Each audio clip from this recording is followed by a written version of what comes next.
Ang kasal na dapat sana'y kanlungan ay naging malamig na kulungan.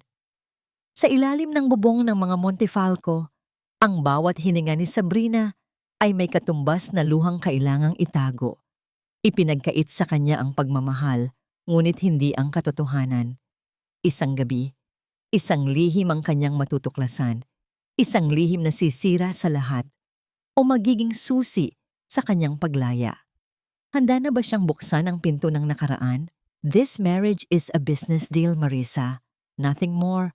Huwag mong isipin na may halaga siya sa akin. Tila ba ang mundo ay huminto? Ang alikabok sa ere ay nanigas sa gitna ng malaking kusina. Si Sabrina Reyes, ang dalagang may mga kamay na sanay sa pag-aalaga at paglilinis, ay nakatayo roon, hindi makakilos. Ang kaniyang mga mata na kanina'y may kinang ng munting pag-asa habang inilalapag niya ang isang tasa ng mainit na tsaa sa mesa, ay biglang nagdilim na parang kalangitan bago ang bagyo. Ang tasa ay hindi pa tuluyang nakalapat sa patungan.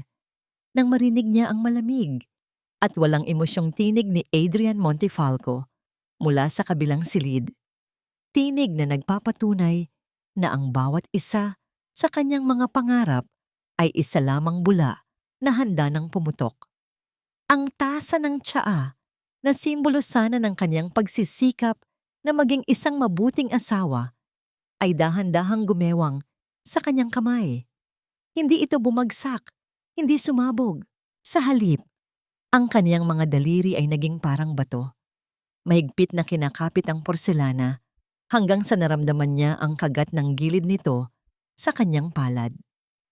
Nakaramdam siya ng matinding pagbigat sa kanyang dibdib na tila isang malaking bato ang unti-unting lumulubog sa kanyang baga.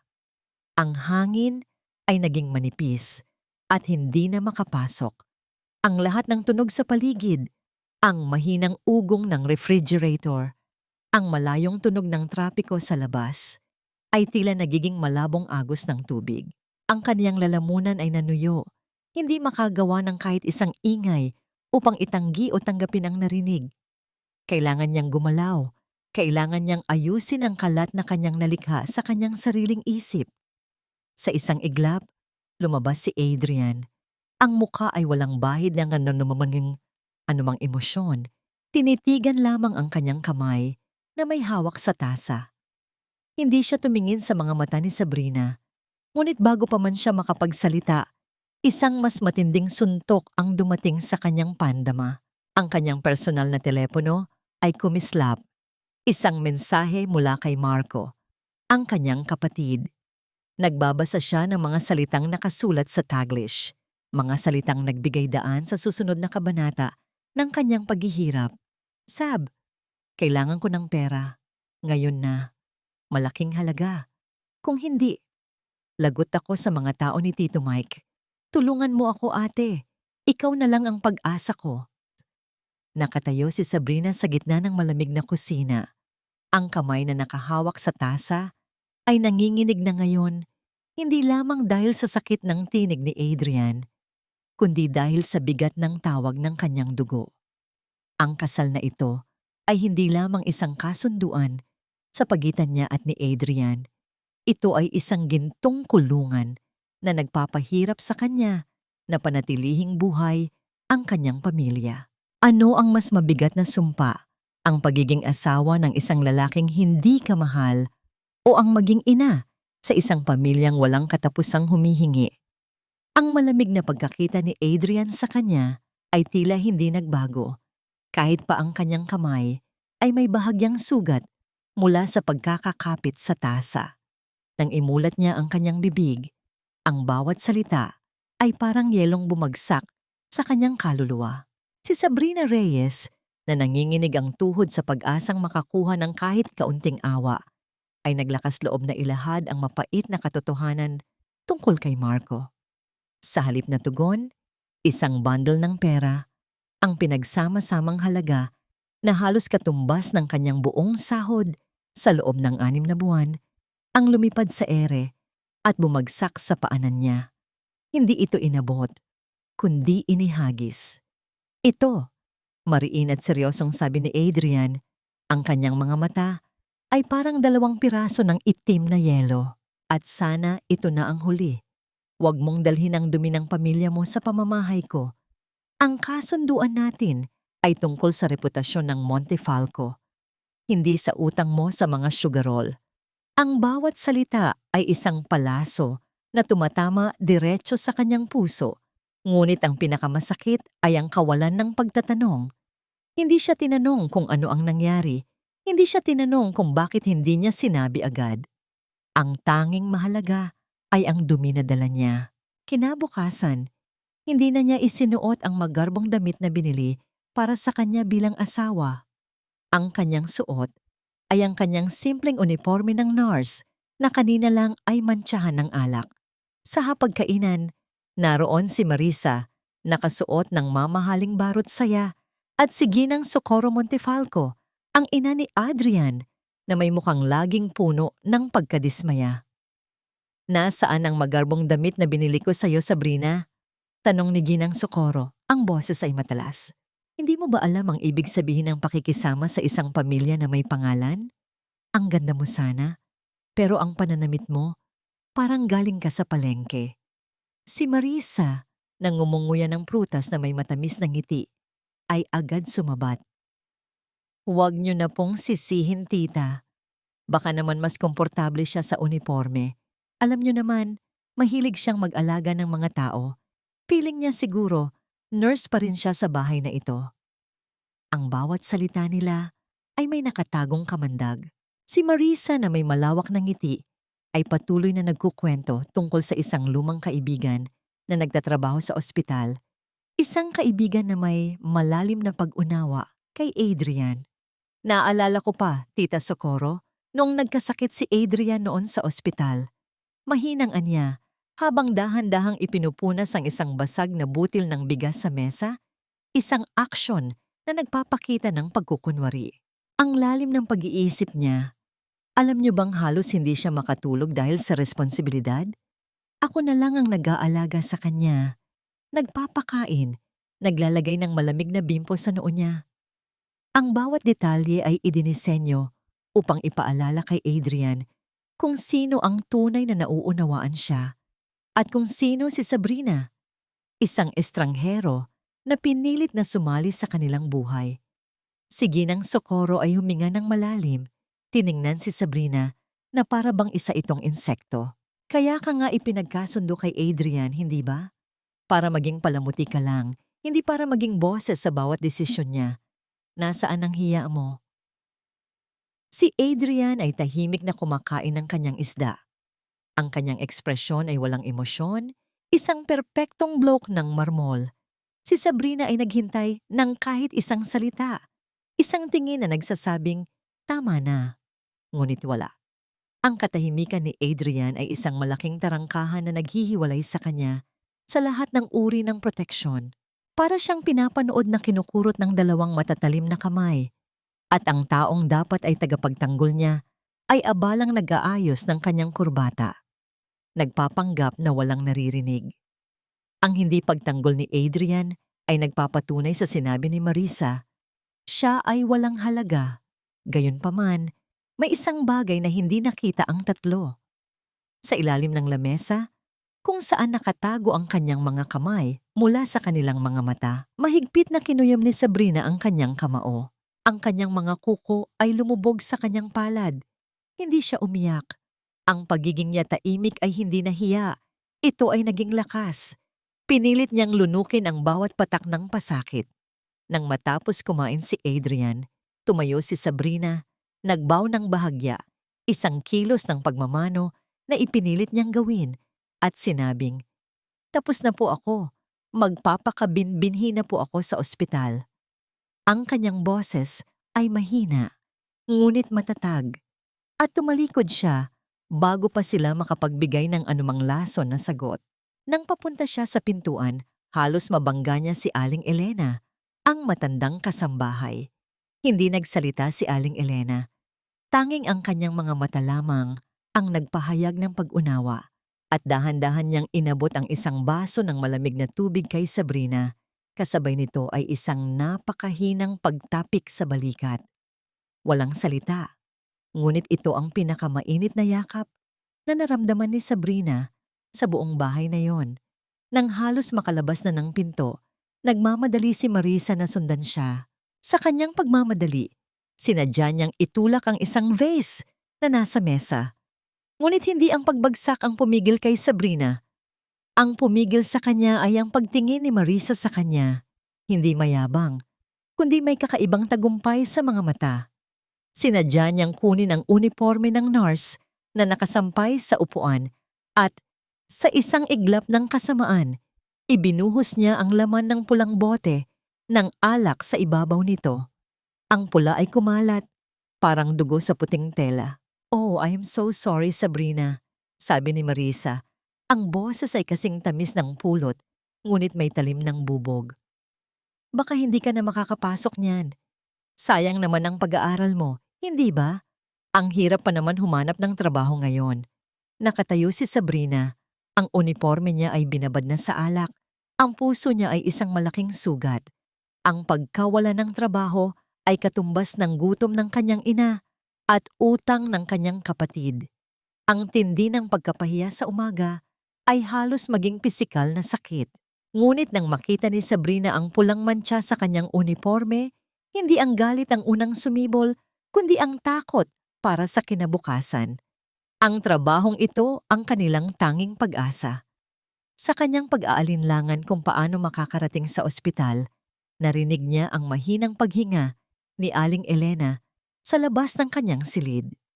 Ang matandang kasambahay na tila nabasa ang kanyang isip ay pumasok dala ang isang nakatiklop na tela. "Sabrina, huwag kang mag-alala.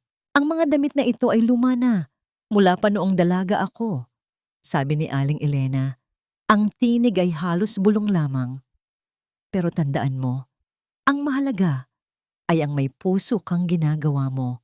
Ang tao ay hindi huhusgahan sa tela kundi sa gawa." Ang ibinigay niya ay isang simpleng damit na may kulay ekru na medyo luma na, ngunit malinis at maayos. Isang kasuotang mas disenteng tingnan kaysa sa dati niyang damit na pang-opisina. Nang makarating siya sa Montefalco General, naisip niya na ang pananamit niya ay magiging usapan na naman ng mga tao. Ngunit pumasok siya sa kanyang tungkulin bilang isang nurse. Ang isang pasyenteng bata, si Leo, na kanyang inalagaan simula pa kahapon, ay biglang nagpakita ng senyales ng pagbabago. Ang monitor na nagpapakita ng tibok ng puso ay nagsimulang magbigay ng mga maling reading. Ang linya ay nagiging patag, isang senyales ng malubhang panganib, ngunit ang mukha ng bata ay tila hindi naman ganoon kalala. Dahil sa kanyang pagdududa, hindi siya nagtiwala sa makina. Agad niyang sinubukan ang manual na pulso ng bata habang mabilis na inilapit ang isang portable na monitor na hindi kasama sa ward na yon. At tama ang kanyang kutob. Ang vitals ng bata ay bumabagsak ng mabilis, isang senyales ng biglaang cardiac arrest na hindi na itala ng pangunahing kagamitan. Sa mabilis na kilos, gamit ang kanyang kaalaman, agad niyang naibalik ang balanse ng bata sa pamamagitan ng agarang interbensyon habang ang ibang mga nurse ay naguguluhan pa sa lumang monitor. Nang dumating ang attending physician para sa round, pinuri niya si Sabrina sa kanyang mabilis na aksyon. Ngunit pagkatapos, may sumunod na hindi niya inaasahan. "Magaling, Nurse Reyes. Ngunit bakit mo ginamit ang lumang monitor mula sa bodega? Hindi ba't sinabi na lahat ng kagamitan sa ward na ito ay bago at hospital grade?" Paliwanag ni Sabrina na tila nag-aatubili. "Pasensya na po, Doc. Pero ang main monitor ay nagpapakita ng maling reading. Naisip ko na baka may problema ito." Ang doktor ay tumingin sa monitor na ngayon ay nagpapakita ng normal na tibok ng puso. Pagkatapos ay tumingin kay Sabrina na may bahagyang pag-aalinlangan. "Tingnan natin ang maintenance log. Baka kailangan lang i-calibrate." Pagkatapos ng insidente, hinanap ni Sabrina ang taong namamahala sa kagamitan, si Ginoong Tagle. Si Ginoong Tagle ay isang lalaking laging pinagpapawisan. kahit hindi naman mainit. Nang tanungin ni Sabrina tungkol sa batch number ng cardiac monitor at kung bakit ito nagbigay ng maling babala, ang mukha ni Tagle ay namutla na parang papel. Nurse Reyes, iyan ay standard procedure lang. Ang mga bagong gamit, alam mo na, minsan may mga depekto sa pabrika. Sagot niya, habang hindi mapakali ang kanyang mga mata. Huwag ka nang mag-abala pa. Utos ito mula sa management na huwag nang itanong ang mga detalye ng supplier. Basta, gumagana naman yun kanina, di ba? Ang kanyang evasiveness ay hindi nagpagaan ng loob kay Sabrina. Ito ay nagpalalim sa kanyang duda. Nang matapos ang kanyang shift, habang nagmamadali siyang umalis, isang anino ang tila nakatago sa likod ng mga halaman malapit sa staff exit. Nang makita siya ni Sabrina, lumingon siya sa direksyon ng anino, ngunit wala na doon. Pagdating niya sa kanyang maliit na locker, may nakita siyang isang piraso ng papel na nakadikit sa pinto gamit ang isang magnet. Ang sulat ay hindi nakatype. Ito ay isinulat sa isang mabilis at nagmamadaling sulat kamay na tila pinilit na maging hindi mabasa. Huwag kang magtanong kung gusto mo pang manatili sa ospital na ito. Nang umabot si Sabrina sa main lobby, bago tuluyang umalis, nakita niya ang isang eksena na nagpatigil sa paghinga niya. Sa isang sulok, malapit sa executive lounge, kung saan halos hindi siya napapansin, ay nakatayo si Marisa. Ang kanyang mukha ay nakangisi at sa tabi niya ay si Alejandro Montefalco, ang kagalang-galang na tiyuhin ni Adrian. Nag-uusap sila ng may matinding seryosidad. Nang makita nila si Sabrina, agad silang tumahimik, ngunit ang ekspresyon sa kanilang mga mukha, ang isang smirk ng panalo mula kay Marisa at ang isang malamig na titig mula kay Alejandro, ay nagsabi ng lahat. Si Alejandro ay nakatingin kay Sabrina na may kakaibang pagtatasa na tila sinusukat niya kung gaano kalakas ang kailangan niyang ipasara ang bibig niya. Ang tindi ng takot na nararamdaman ni Sabrina matapos mabasa ang nakadikit na sulat ay halos magpabagsak sa kanya. Gusto niyang tumakbo, umuwi, at wag nang lumingon pa. Ngunit ang imahe ng maliit na si Leo na halos hindi na huminga dahil sa maling reading ng makina, ay bumalik sa kanyang isip na parang isang matalim na kislap. Hindi niya kayang isuko ang kanyang tungkulin dahil lamang sa pananakot. Ang kanyang propesyon ay hindi lang trabaho, ito ay panata. Kaya naman, nagtungo siya sa pinagkakatiwalaan niya, si Aling Elena. Ang matanda ay nakita ang panginginig ng kanyang mga kamay habang nagtitimpla ng kape. Walang tanong, walang paghuhusga. Sabrina, huwag kang mag-alala. Ang katotohanan ay parang gamot, minsan mapait, pero laging nagpapagaling. Ang payo ni Aling Elena, ang boses ay puno ng matagal ng pag-iingat. Kung may hawak kang tama, hindi ka dapat matakot sa mga taong nagtatago sa dilim. Dala ang mga salitang iyon, nagbago ang diskarte ni Sabrina. Hindi na siya basta nagtatanong, kundi nagsimula siyang kumilos ng may katalinuhan. Sa mga susunod na araw, nagpanggap siyang nagtatrabaho ng overtime, nag-iingat na huwag makita. Tahimik niyang isinulat ang mga serial number ng mga lumang kagamitan at inihambing ito sa mga inventory list sa storage room. Natuklasan niya na maraming kagamitang state-of-the-art na nakalista ay hindi pa dumarating o kaya naman ay pinalitan ng mga mas mababang uri. Ang bawat discrepancy ay nagiging isang butil ng buhangin na tumutukoy sa isang malaking lihim. Isang gabi, habang nagmamadali siyang lisanin ang ospital, napadaan siya sa isang madilim na pasilyo. Sa isang sulok, nakita niya si Adrian na nakatayo, nakatingin sa kawalan, tila ba hinihigop ng kanyang mga responsibilidad. Sa sandaling iyon, ang pader na itinayo ni Adrian ay tila may isang maliit na bitak. Nakita niya ang bigat sa balikat ng binata, ang tila ba pagod sa pagiging perpekto. Isang tanong ang biglang sumagi sa isip ni Adrian nang makita niya si Sabrina na nagmamadali sa kanyang harapan. Paano kung may katotohanan sa sinasabi niya? Ngunit ang pag-iisip na yon ay agad na pinawi ni Marisa. Nakita ni Sabrina ang dalawa na nag-uusap malapit sa pinto ng executive suite. Nang makita siya, agad na nagbago ang ekspresyon ni Marisa mula sa pagiging malambing patungo sa pagiging matigas. Humakbang si Marisa patungo kay Sabrina, nagpapanggap na nag-aalala. Nurse Reyes, narito ka pala. Kailangan mo bang mag-imbestiga sa mga papeles ng ospital? Hindi ba't labag iyan sa hospital protocol? Baka maparusahan ka at mawala yung trabahong pinanghahawakan mo. Ang banta ay nakabalot sa isang balat ng pag-aalala. Sa pagkakataong ito, hindi umiyak si Sabrina. Matatag niyang hinarap ang tingin ni Marisa. Miss Marisa, nag-a-update lang ako ng maintenance record para sa ward ko. Ito ay bahagi ng aking tungkulin upang masiguro ang kaligtasan ng pasyente.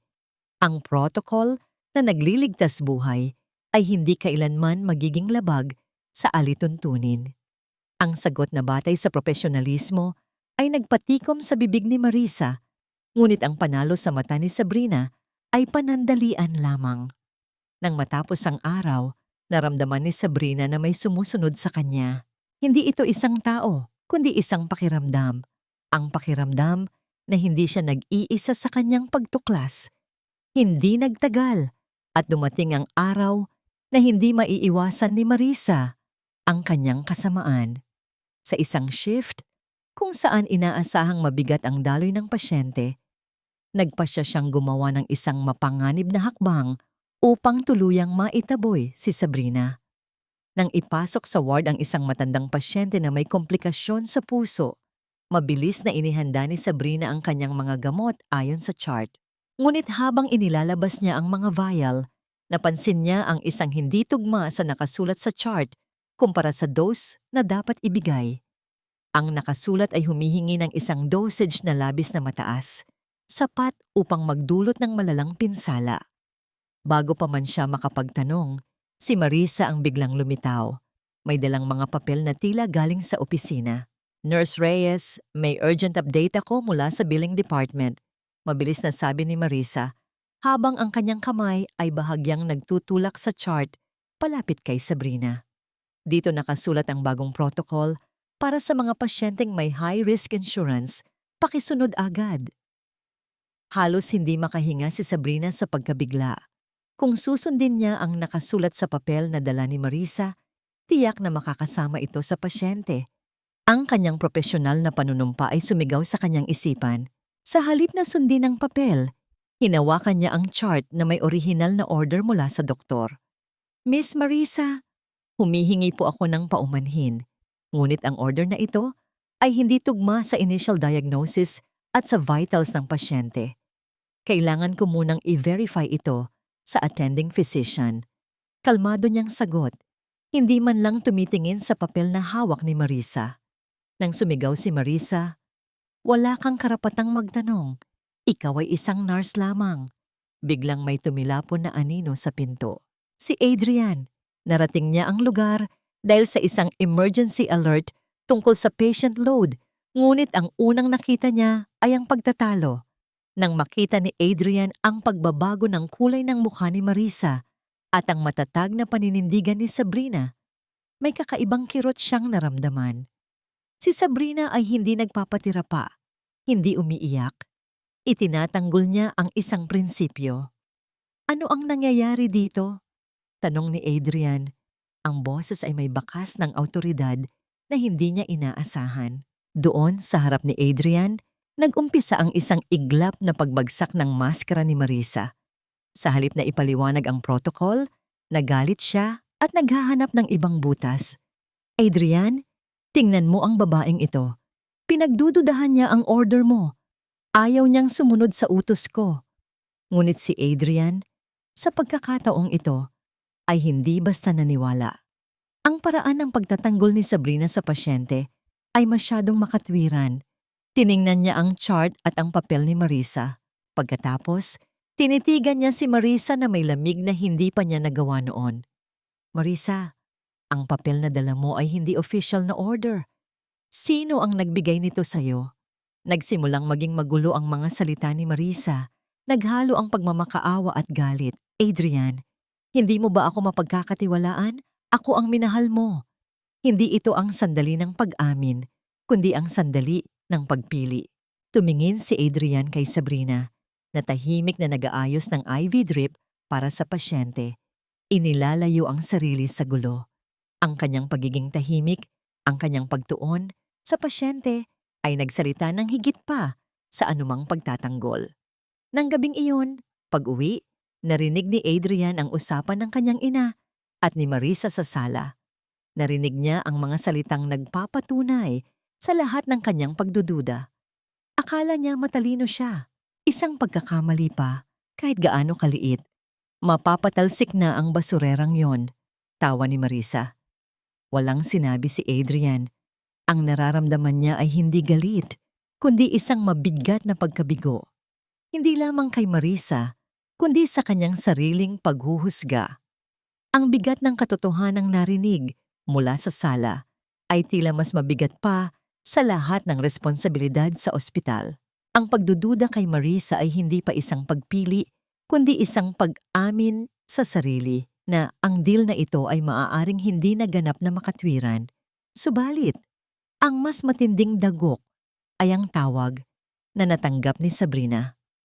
Habang papalubog na ang araw, sa isang tahimik na sulok ng ospital, sa isang maliit na hardin na punong-puno ng mga matatandang puno ng mangga na tila matagal nang inalagaan, ay naroon si Sabrina.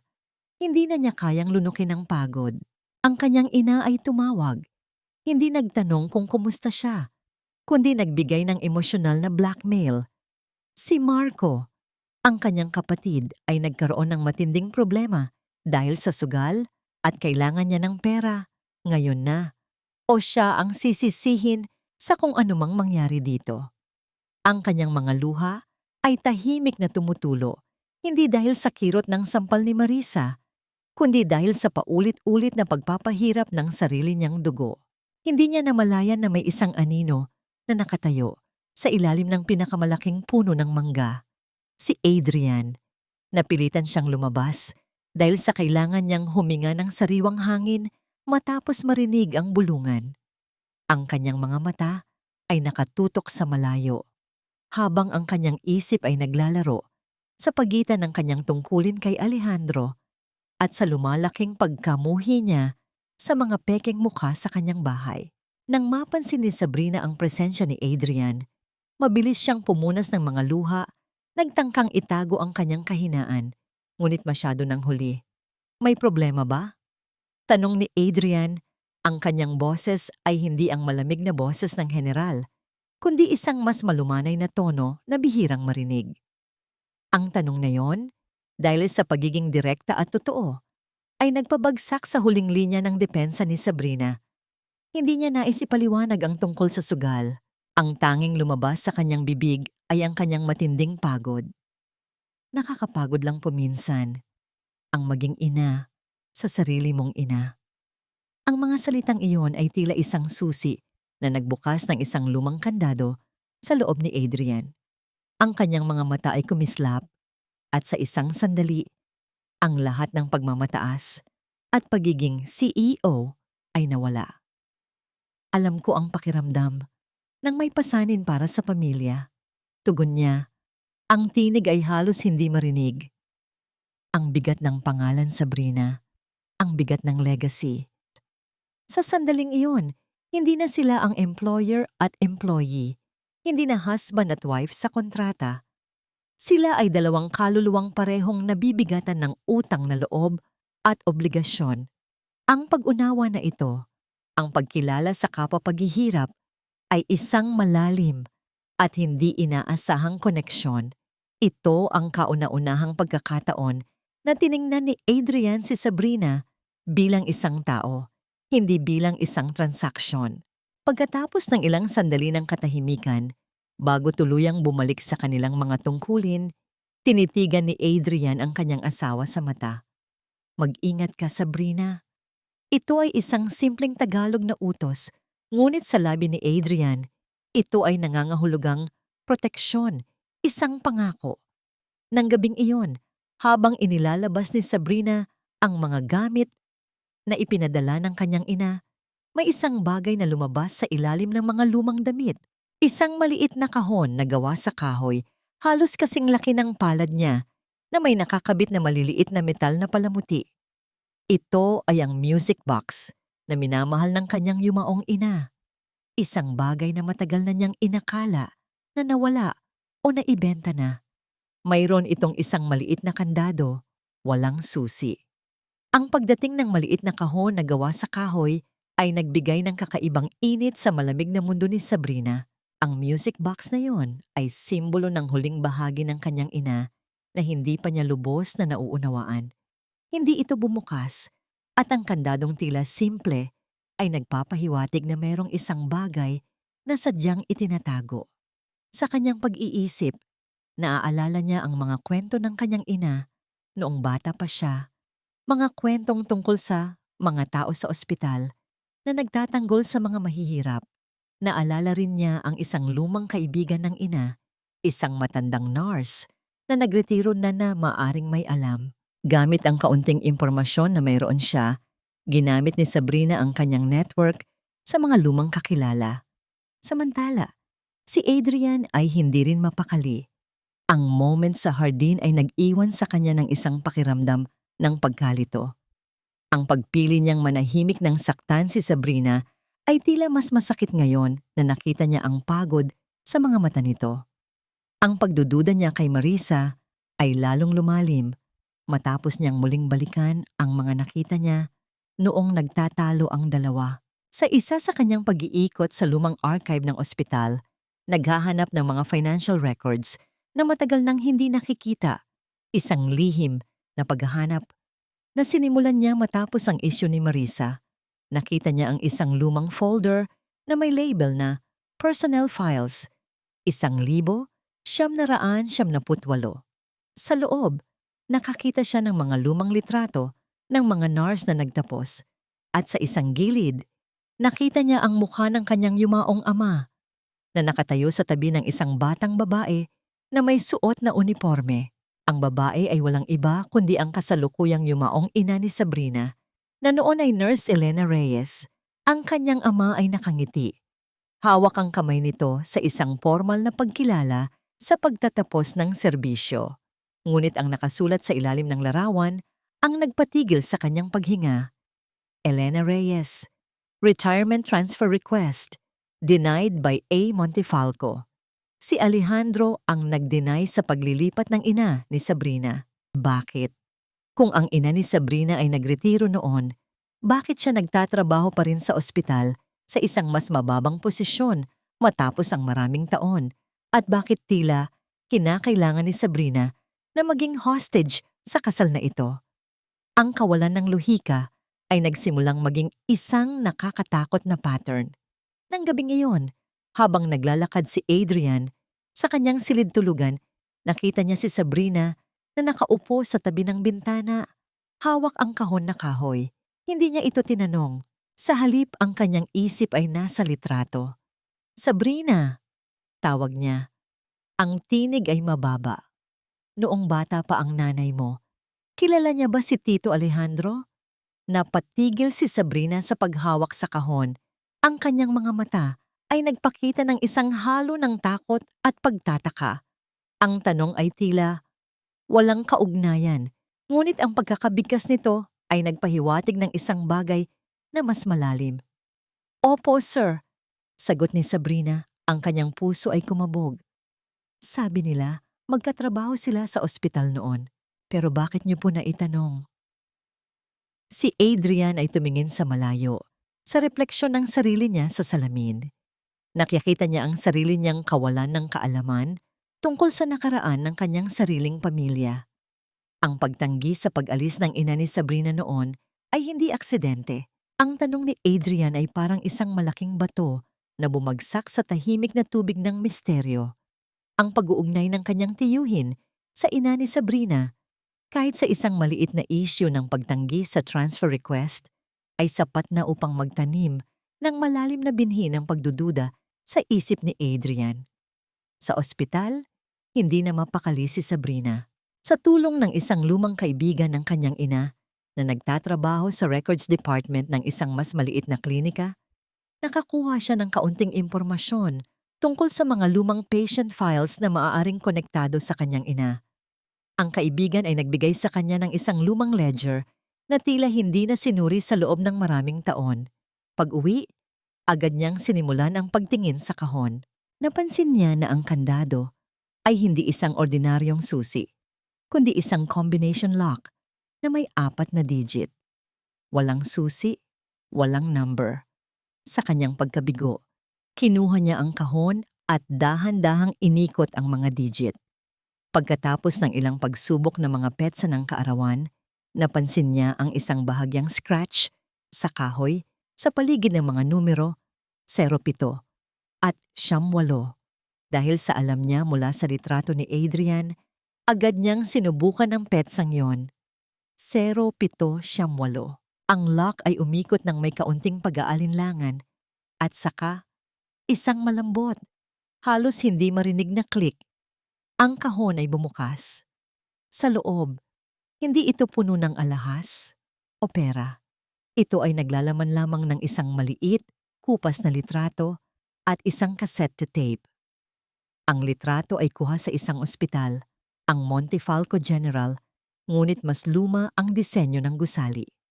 Sa larawan, ang kanyang ina ay nakatayo sa tabi ng isang lalaki na nakasuot ng uniforme ng doktor, na nag-aabot sa ina ng isang envelope. Ang lalaking doktor na yon ay hindi si Alejandro, ngunit ang ekspresyon ng kanyang ina ay puno ng takot at pagmamakaawa. Sa kabilang kamay, mayroon ding isang maliit na note card na nakasulat sa sulat kamay ng kanyang ina. Huwag mong sabihin kay Alejandro, hindi niya dapat malaman. Ang katotohanan ay nasa tape para sa kinabukasan ni Sabrina. Sa kabilang dulo ng lungsod, si Adrian ay nakatayo sa harap ni Alejandro sa kanyang mansyon. Hawak niya ang lumang litrato kung saan tinanggihan ng tiyuhin ang pag-alis ng ina ni Sabrina. Bakit mo pinigilan si Elena Reyes na umalis, Tito? Mahinahon, ngunit may pagbabanta ang tanong ni Adrian. Anong koneksyon niya sa'yo na mas mahalaga kaysa sa peace of mind ng isang empleyado? Si Alejandro ay hindi nagulat. Ang kanyang nangiti ay nagpapakita ng pag-aari. Adrian, ang mga bagay noon ay mas komplikado kaysa sa nakikita mo ngayon. Si Elena ay isang matapat na nurse, ngunit may alam siya. Alam niya ang tungkol sa mga unang pagkakamali ko sa procurement. Hindi ko siya pwedeng hayaang umalis na may alam. Kinailangan ko siyang panatilihin dito bilang isang collateral. Ngunit hindi ko siya sinaktan, Adrian. Pangako yon sa iyong ama. Ang salitang collateral ay tumama kay Adrian na parang sampal. Ang kanyang tiyuhin ay gumamit ng isang inosenteng tao bilang hostage para sa kanyang kasalanan. Ang tingin niya kay Alejandro ay nagbago mula sa paggalang patungo sa malamig na pagkadismaya. Kung gayon, ano pa ang hindi ko alam, Tito? Ano pa ang mga collateral na pinananatili mo sa ospital na ito? Tanong ni Adrian. Ang kanyang boses ay isang babala. Ang pag-uusap sa pagitan ni Adrian at Alejandro ay nag-iwan ng isang malamig na pilat sa pundasyon ng kanilang relasyon. Ang salitang collateral ay naging pader sa pagitan nila. Hindi na nagtapat si Adrian tungkol sa litrato at sa ledger na nakita niya. Ngunit ang kanyang kilos ay nagbago.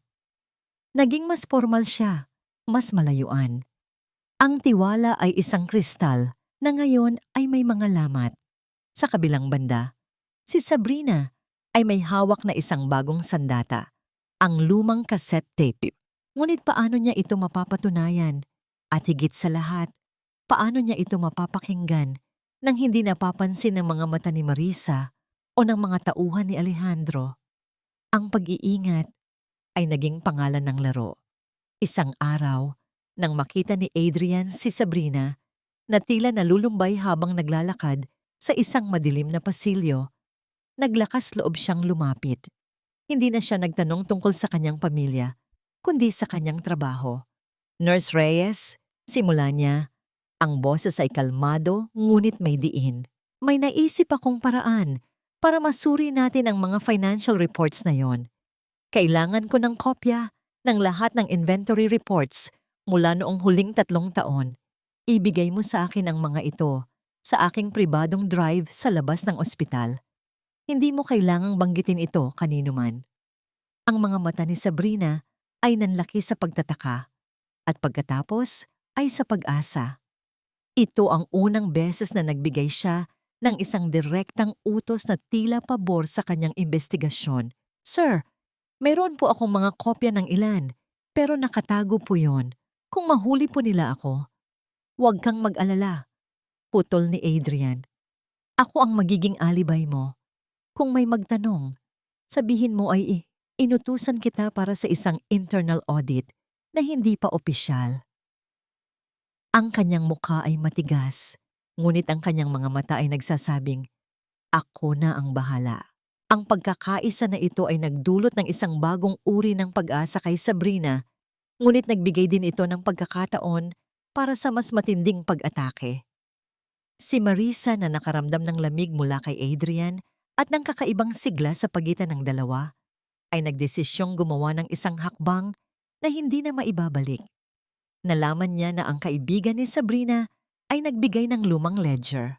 Sa pamamagitan ng isang informant na binayaran niya ng malaki, nalaman ni Marisa na si Sabrina ay naghahanap ng paraan upang pakinggan ang tape.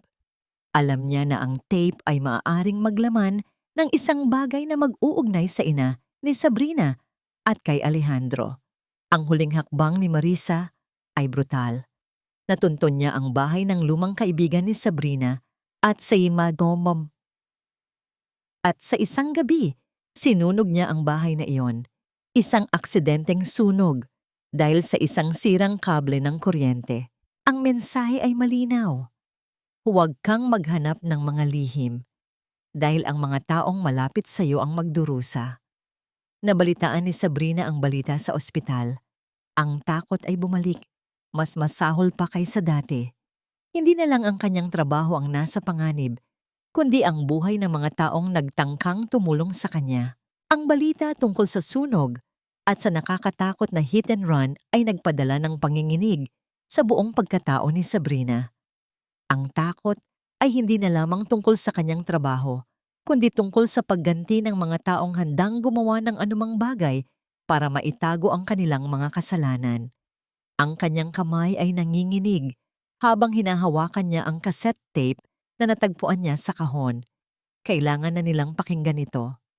Nagpulong sina Sabrina at Adrian sa isang safe house na matagal ng pag-aari ng pamilya Montefalco.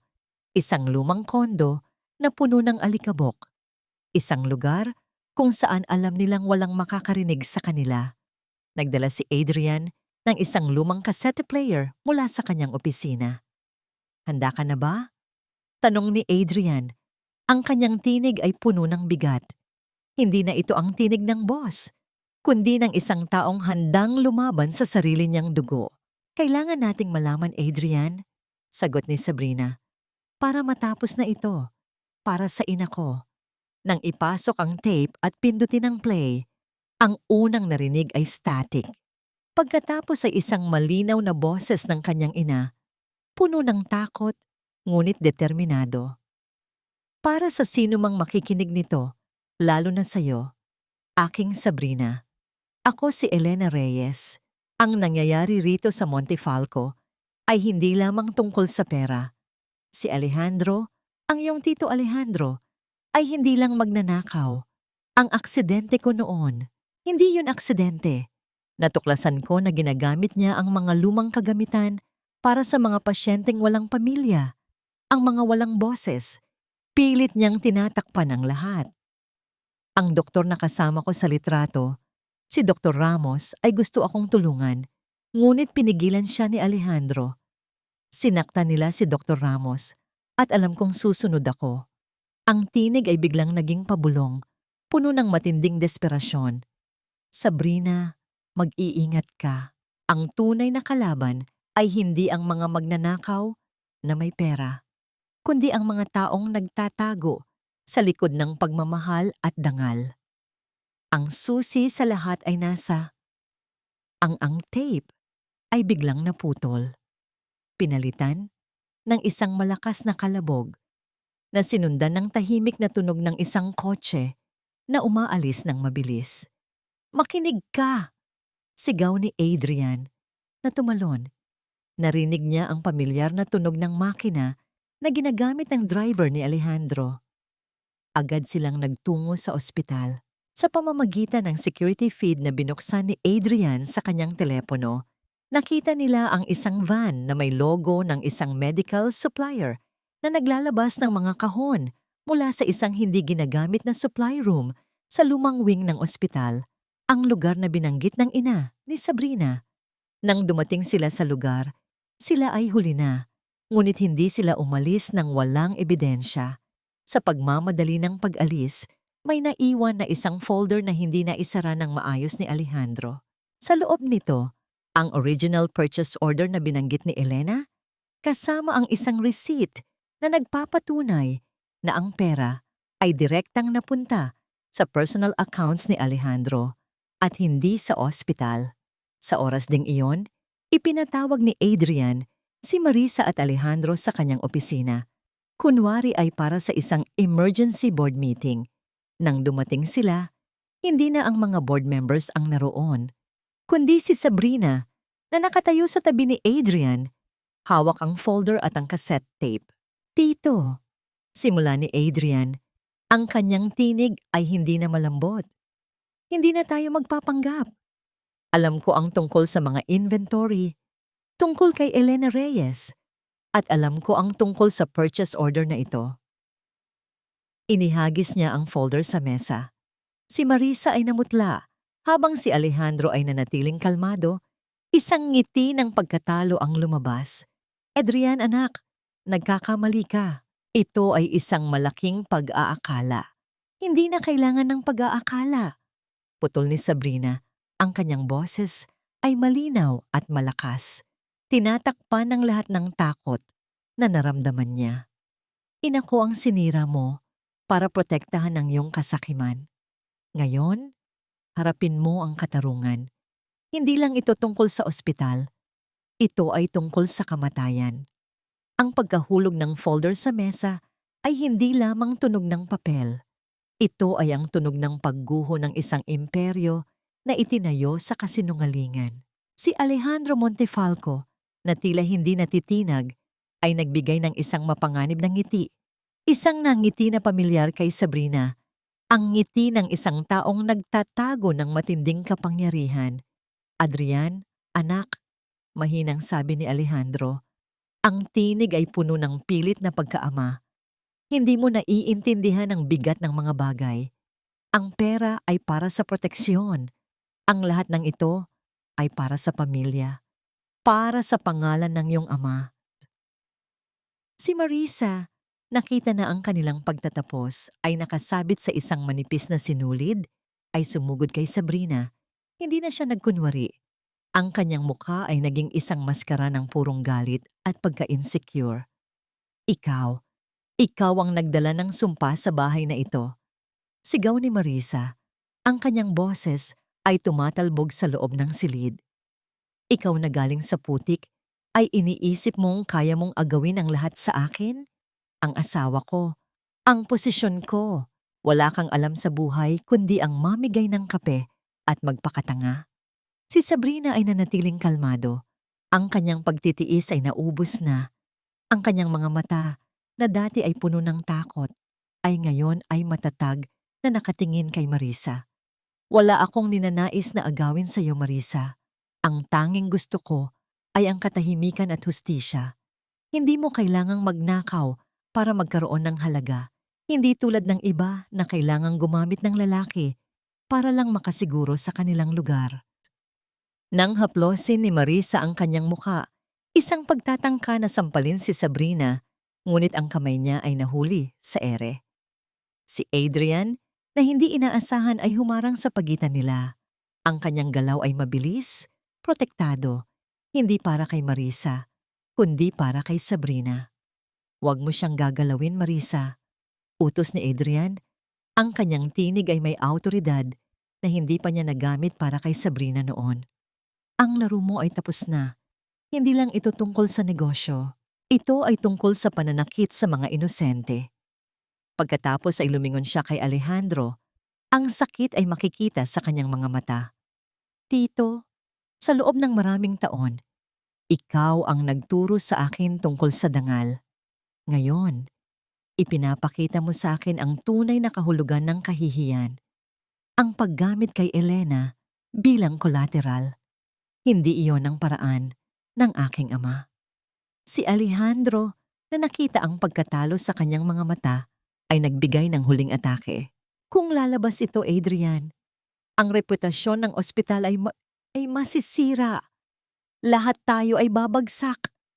Ang iyong ama ay mamamatay sa pagkabigo. Mas masisira ang pangalan natin kung ang hospital na ito ay pamumunuan ng isang magnanakaw at isang sinungaling. Mariing sagot ni Adrian.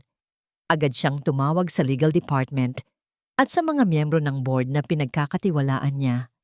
Ang sunod-sunod na pag-amin at pagpapakita ng ebidensya ay hindi na maiiwasan. Sa huling pagkakataon, si Marisa ay naghahanap ng pag-asa kay Adrian, ngunit nakita niya ang isang tingin ng kalungkutan at pagpapasya sa mga mata nito.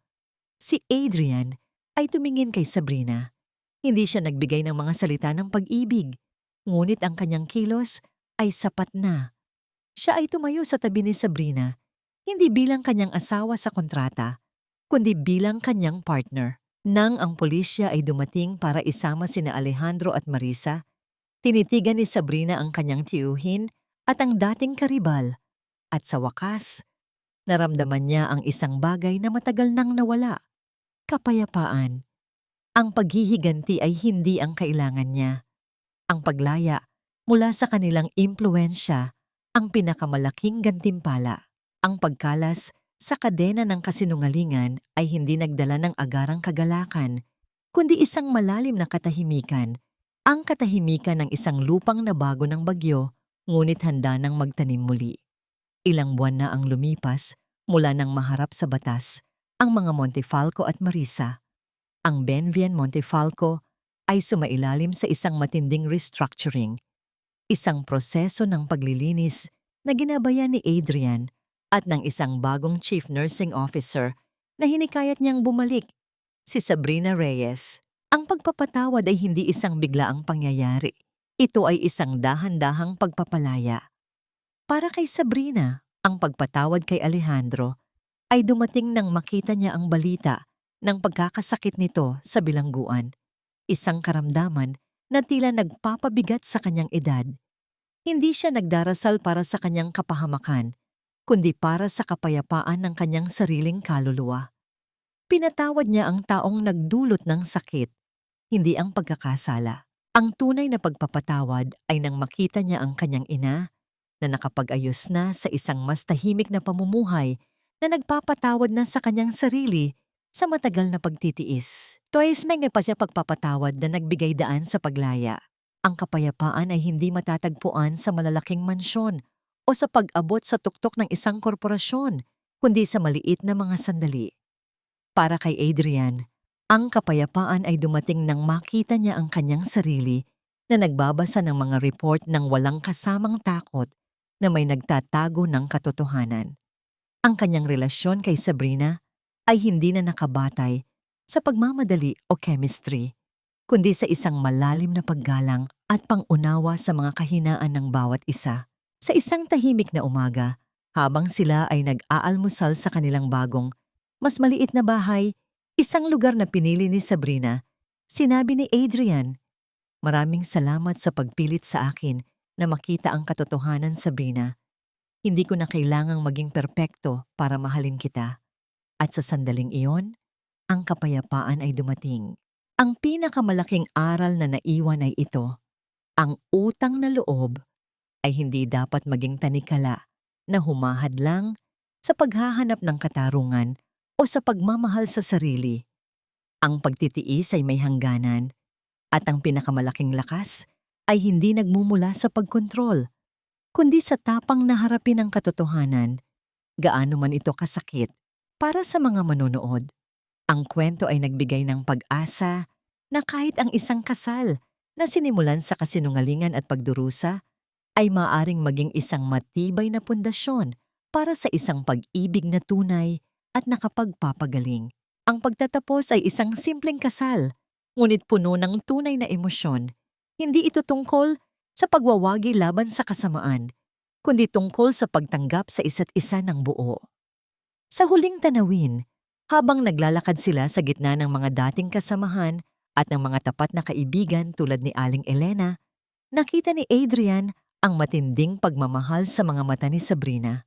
Hindi ito ang pag-ibig ng isang babaeng nagpapasalamat sa kanyang tagapagligtas, kundi ang pagtingin ng isang kapantay na nagtayo ng sarili niyang tagumpay mula sa abo. Ang kanilang paglalakbay ay isang testamento sa lakas ng pusong Pilipino, ang kakayahang magdusa ng tahimik, ngunit ang hindi kailanman pagsuko sa pag-asa.